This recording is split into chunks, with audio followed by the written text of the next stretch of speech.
अस्सलाम वालेकुम दोस्तों, की हाल चाल जी? ठीक ठाक हो जनाब? मैं ਤੁਹਾਡਾ होस्ट ਤੁਹਾਡਾ दोस्त उस्ताद चौधरी नवीद जट हाफिज़ फुरकान साहब ਉਹਨਾਂ ਦੇ ਜੀ ਬਰੀਡਰ ਕਬੂਤਰ ਨੇ ਜੀ। ਉਹਨਾਂ ਦਾ ਸ਼ੌਕ ਕਰਵਾਉਣ ਲੱਗਿਆ ਜੀ ਦੋਸਤਾਂ ਨੂੰ।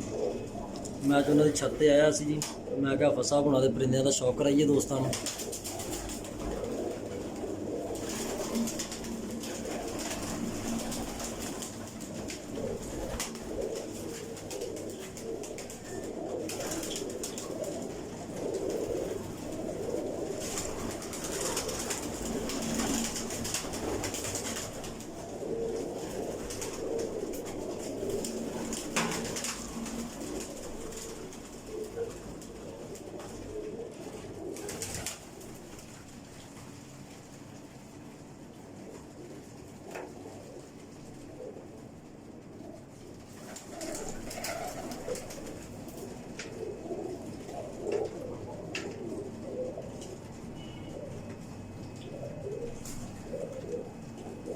बड़े प्यारे परिंदे ने माशाल्लाह, बड़ा अच्छा सैटअप बनाया जी हाफिज़ फुरकान साहब उन्होंने।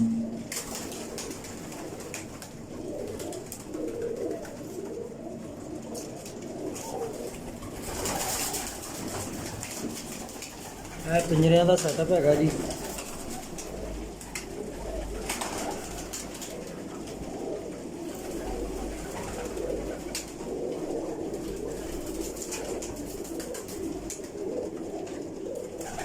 इस तरह ही है दूसरी साइड से है।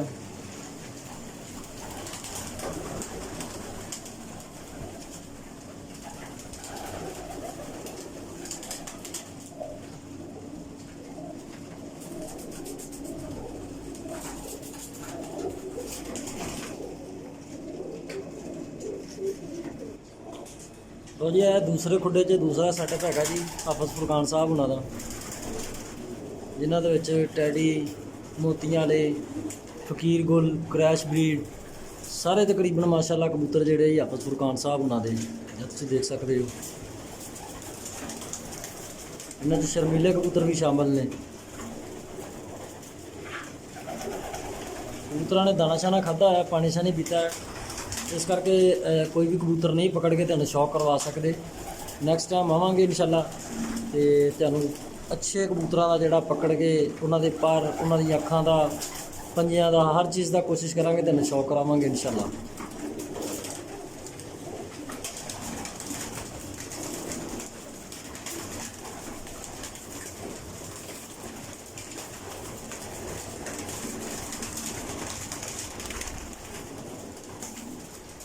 तुसीं देख सकते हो वीडियो के असीं अंदर कमरे च दाखिल होए हैं तो कबूतर कितना बुरा महसूस करते हैं जी, टिकते ही नहीं पे किसी साइड पे।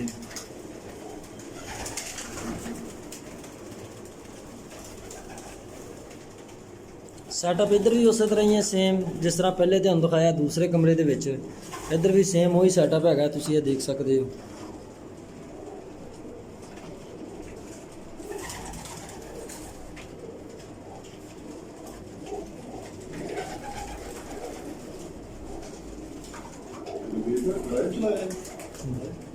इंशाल्लाह कोशिश करांगे सर नैक्सट टाइम फिर आवांगे तो कबूतरों का जोड़ा तुहानू शौक करावांगे कि ताकि आवांगे जल्दी ताकि जिस टाइम कबूतरों कोई दाना पानी ना खादा पीता होए तो फिर तुहानू इंशाल्लाह शौक करावांगे कबूतर पकड़ के उन्होंने परां दा अखां दा पंजियां दा उन्होंने नस्ल के बारे हाफिज़ साहब हुणी दसणगे आप खुद। उन्होंने रिजल्ट भी हाफिज़ साहब उन्होंने को पूछांगे इंशाल्लाह और वो दसणगे। बहुत शुक्रिया जी, अल्लाह हाफिज़।